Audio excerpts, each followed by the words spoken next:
So, as we mentioned at the start, we are now going to unpack the Barbie campaign. So, unfortunately, it's not about the movie. Love to chat about the movie. We'd love to chat about all the amazing cameos. Ryan Gosling, Dua Lipa. But it's just, but it's just not going to happen, I'm afraid. We are sticking to the marketing strategy, and that is what we're going to do. So, unless you are living under a toy box, there is no way that you could have missed this, phenomenal marketing strategy. It was pink everywhere. It was breadcrumbs. It was Margot Robbie and Ryan Gosling rollerblading around Venice Beach. It was a stroke of marketing masterpiece. Oh, amazing. So we're gonna really dive in. We know that the Barbie marketing campaign was successful. We saw pink everywhere, but what we really want to do is understand the true impact of Barbie. Mm-hmm. Did Barbie go just beyond a box office hit? Did it shape public attitudes and perceptions? Did Barbie change the world? We're going to use the OOO framework to see if it did. 2, 3. Oh, sorry. You right there? What's easy? So let's talk about what was put on there. So there was neon pink everywhere. There was memes. It was impossible. It was everywhere. It was impossible to escape Barbie fever. So in terms of the marketing and the PR activities, Barbie invested a lot. And also, I'm just going to refer to a report from the American trade magazine Variety. So, Jackie, I'm pleased that you're sitting down because this blows my mind. So, for this marketing strategy, they had a $150 million budget. Big. Huge. The film, the budget for that was $145 million. So they are spending $5 million more on their marketing strategy than they are on the actual film itself. Okay, a lot riding on this campaign. There is a lot. So what are some of the outputs? Right, so I'm going to refer to my notes here because there are some incredible outputs. Astonishing. So Barbie's social media drive led to $7 million in media value. There was a staggering 23 million social engagements. Barbie the movie amassed an astounding 4.6 billion views. The listing, this is amazing, and this is like every girl's dream, isn't it? But the listing for Barbie's Malibu dream house on Airbnb garnered more than 500,000 views in the first 24 hours. I don't know about you, but I want to stay in that dream house. I didn't know there was a dream house. Where do I sign up, Chrystal? Well, I think it's I think it's somewhere in Europe, I think. Don't quote me on that, but a short flight away. Also, amongst that is the official trailer on TikTok accounted 1.4 million followers and 23 million likes. As you know, it wasn't just exploding over social media. It was also getting coverage in national and international traditional. Look, I'm so excited that I can't even get my words out. TV, print, online. It was everywhere. Interestingly as well, it covered demographics. Yes. And I think that's where outputs can also show us a little bit of who it reached. So we saw families, children, adults ranging from Gen Z to boomers. Yeah, I think it's a really engaging with the campaign. Yeah, exactly. It was engaging, and also it was touching on all those demographics and ages. It wasn't just it was for everyone. So these kinds of quantitative metrics are really helpful at showing the outputs, what was put out there, and we can see from what Chrystal just listed off there that this had an astronomical profile in the lead up to, during, and after the film's premiere. Yeah. Let's move on to outtakes. So these mostly quant data points are really helpful to understand the immediate reaction, what was put out there, what got picked up, But we now want to go one step further and examine how these outputs were perceived and reacted to, and what elements of the campaign resonated the most with audiences. So what did people take away from the Barbie campaign? If we go beyond those quant metrics, looking at qualitative analysis can really help us understand what went down. Traditional media sentiment, naturally it was pretty positive. I think we can both say it was pretty positive. Yeah. When you started looking a little bit more deeply at analysis of themes and key messages, we started to see themes of friendship, women empowerment, sisterhood. We started to see these notions of girl power. I was just going to say that girl power was coming back in. Making a resurgence. So we had some really positive themes around, you know, females. We also had a bit of a backlash. There were some conservative pundits that didn't like it. I'm not sure if you remember Ben Shapiro. I think he cut a Barbie doll up in anger. So not everyone liked it, and there was also a bit of a backlash because people felt that it was going against traditional notions of femininity and familyhood. And then on top of that, we saw fashion and beauty and pop culture influenced by Barbie. I mean, look at this. Yeah, I mean... I didn't realise I liked pink so much until Barbie came back.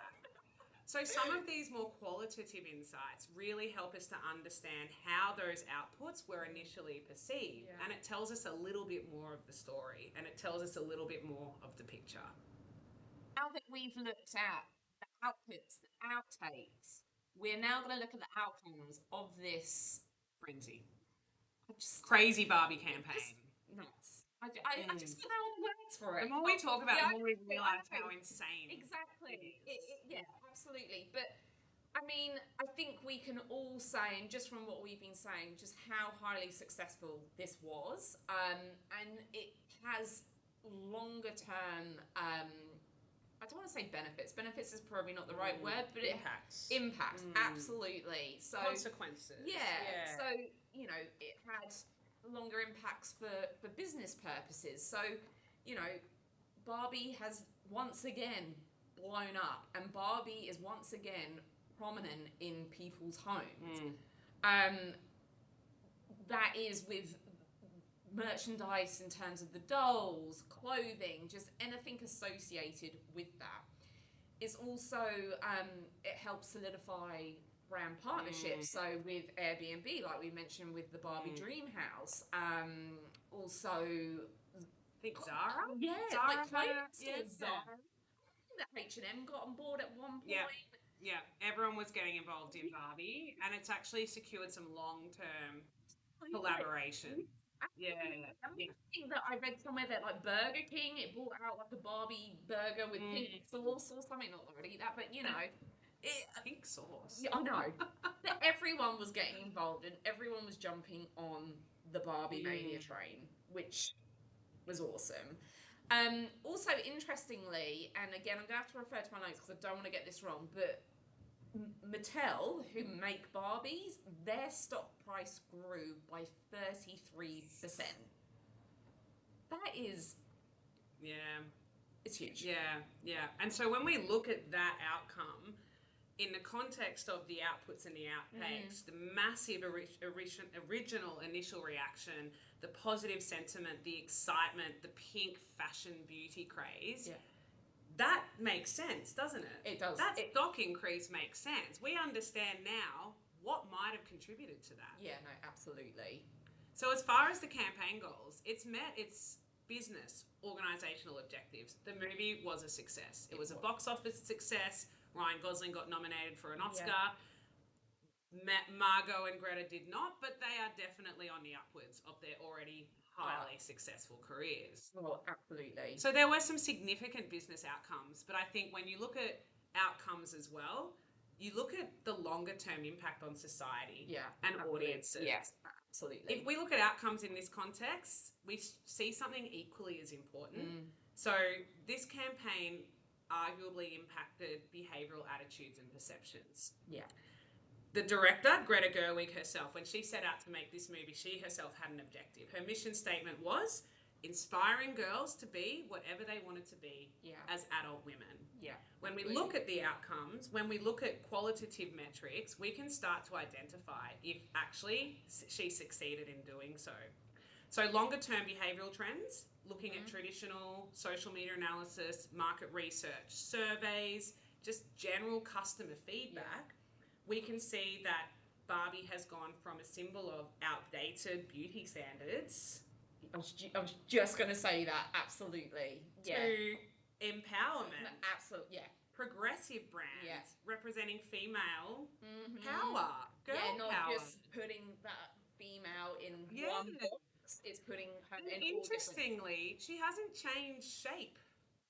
No. She hasn't changed shape. Physically, Barbie hasn't changed, but she has gone from being this to now something that women are celebrating. Yeah, absolutely. That in itself is profound. Yeah.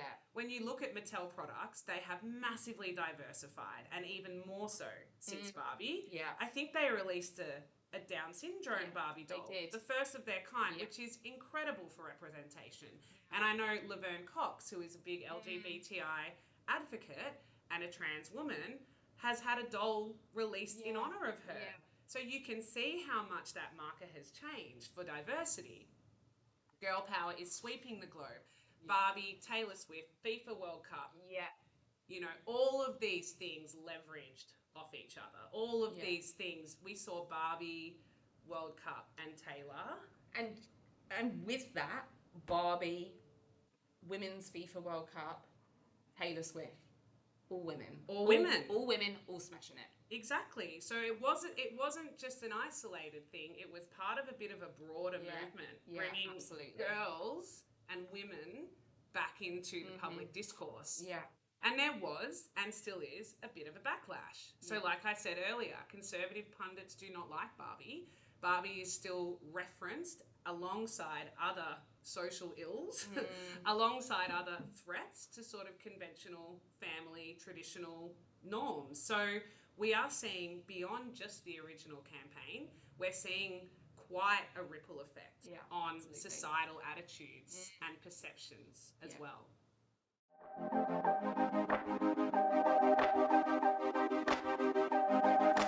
So now we're going to discuss what it was that we learned today. So we're going to go back to the start of our journey and just kind of briefly touch on the 3 O's again, and then put it into relation to what we have been discussing. So outputs. 1. So with outputs, we can use quantitative metrics and engagement insights to understand what was put out there following your proactive or reactive engagements. So in relation to the Barbie marketing campaign, which we've spoken about, was a huge success. Well, I mean, it was an instant success, really. So media coverage, social media conversation, audience reach, engagements, the monetary gains, the societal change. I'm going to use the word again. It's been phenomenal. So now we're going to look at number 2, outtakes. So in summary, what did the audience take away from the campaign?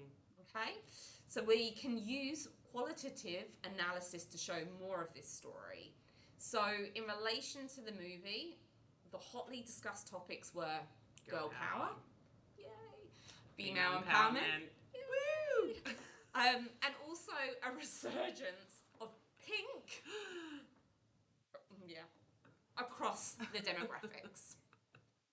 It showed that Barbie did make ripples just beyond the immediate premiere weekend. And to sum up our 3rd O, outcomes. So what outcomes can we discern from this campaign? So here's where we'd use longer term analysis and qualitative insights to understand how effectively a campaign has met the broader organisational goals and objectives. From a business perspective, the impact on brand power and merchandise is pretty profound. We've seen stocks go up, and in contrast, we've also, not in contrast, at the same time, we've seen positivity around Barbie go up. There is a clear correlation. It's had a clear, profound impact on business outcomes. But when we look at behavioural insights, when we look at media evaluation, when we have a look at the role that Barbie plays in FIFA World Cup and Taylor Swift and how women and children are engaging with Barbie, we can actually see there is a longer term influence on society and culture. If we look at sentiment around Barbie and tone and topics around Barbie in other spheres, maybe it has had an impact. So I guess we come back to our question. Did Barbie change the world? I know my answer. It might have changed our world.